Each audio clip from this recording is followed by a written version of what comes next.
Lego Ninjago is celebrating their 15th anniversary of the TV series, and they're pumping out awesome Lego set builds for the celebration. And right here in my hands is Lloyd's Titan Mech, a 15 anniversary edition of a recreation of Lloyd's Titan Mech. All right, so which I'll talk about when we go to the desk on what set number and all that is. I'll probably throw a graphic up of what it looks like. I had to go look it up myself because I'll be up front. I am not familiar with Lego Ninjago. I know of it. I've seen a handful of episodes, but I don't know the lore all too well. So I'm going into this as pretty much a newbie. We'll just say newbie. But this is a really awesome build, and I like Lego mechs, and this became part of my collection. And of course, we got the manual, which I'm sitting at the desk with the Titan in front of it or behind this thing. It's a book. That's all you need to know. It's a big book. But without further ado, let's head on over. Here we are with Lego Ninjago's 71860 Lloyd's Titan Mech, the 15th anniversary special edition, wherever you want to call it.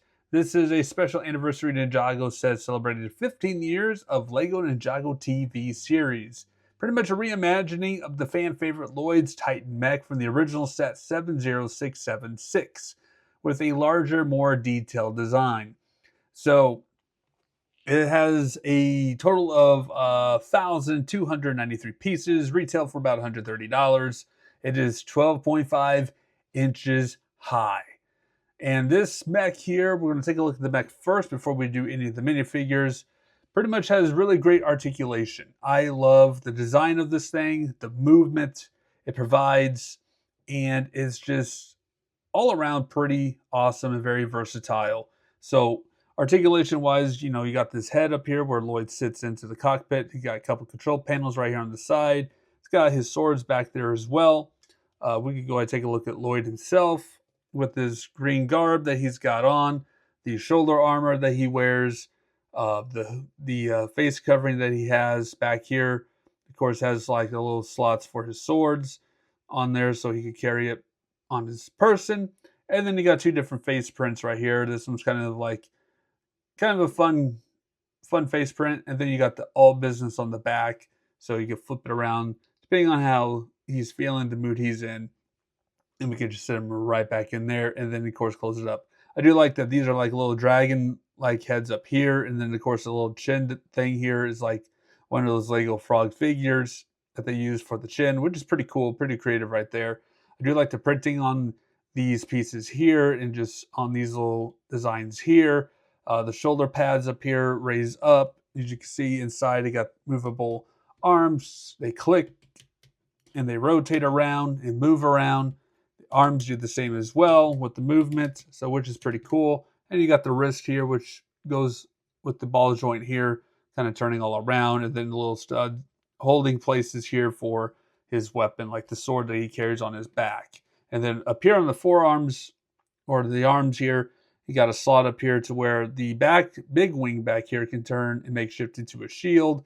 And then there's another spot right here on his hand, which the smaller wings on the back can turn into like a dagger-like weapon, which I'll show that in just a moment. But the legs here, of course, we'll start with the torso. This rotates here. That's pretty good movement there. The legs, they kind of go from side to side a little bit here.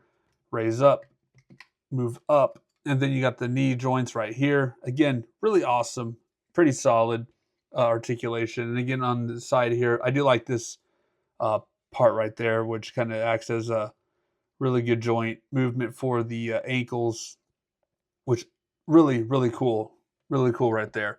And just like I said, the design overall, the color scheme is really, really cool and really, really done nicely. The back here, you got, you know, again, the wings over here. You got his weapon. He can carry his weapon on the back, which you can take that off on the back portion, and then, of course, apply it to one of the hands, whichever hand you want him to be. You can be left or right-handed with the sword. Just got to move the sword around. And it just slides into the slot right here. Maybe. There we go. It's being a little difficult for some reason. So he's got his sword in hand and ready to go for combat and battle. We'll show the little wing here first. So just kind of show you like what I mean by little daggers on its hands. If you rotate this here, again, hold on the side, put that piece there, and there you go. He can just kind of go at you and stab you with these like little daggers, which is pretty cool. And then the big wings will also convert if you're not wanting to go into flight mode or anything like that, and you want to just go hand-to-hand combat. You can have a shield, a piece of these two together, and then you'll slide this blue piece right here into this slot here to give them a shield, which is pretty cool. And you could also keep that under the wing right there. But yep, there it is right there. The shield. The piece just fell off. All right, cool. Before I break it any further, I don't know where that piece went or where we're going to go with that, but we'll figure that out. I'll figure that out here in a little, after this video. Gotta keep them standing. All right, there we go. A couple other figures that we want to take a look at that came with this mech as well. You got this one's called Grimfax. Again, I'm just going to be upfront. I'm not 100% familiar with Lego Ninjago. I've only seen a handful of episodes here and there, and I don't really know the lore, the series of it all too well, but I just like these Lego mechs that they've been pumping out, which has got my attention. It's got my attention because of that. But here it is, the Grimfax, which, you know, definitely a villain with this double axe, which is a pretty cool build. It's got the nice helmet, the printing on the torso, the legs, it looks like a vampire, honestly, but I'm not 100% sure. But definitely a villainous, monstrous looking person. So, again, cool addition to the set for, I guess, this Titan to just stomp with his foot. I don't know. And this one came with a special edition collectible minifigure. This is an Elemental Master of Ice figure on this little stand with the 15th anniversary coin. Again, not familiar with them, but pretty cool to have with this if you are a big fan of Lego Ninjago and the collector of Lego Ninjago, especially for celebrating the 15-year anniversary.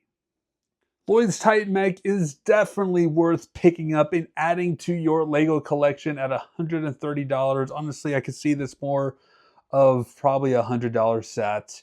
Inflation. Legos are expensive. We know. We get it. But this is a great pickup in addition to the collection. And with that being said, thank you all so much for watching. Have yourselves a great day and take care.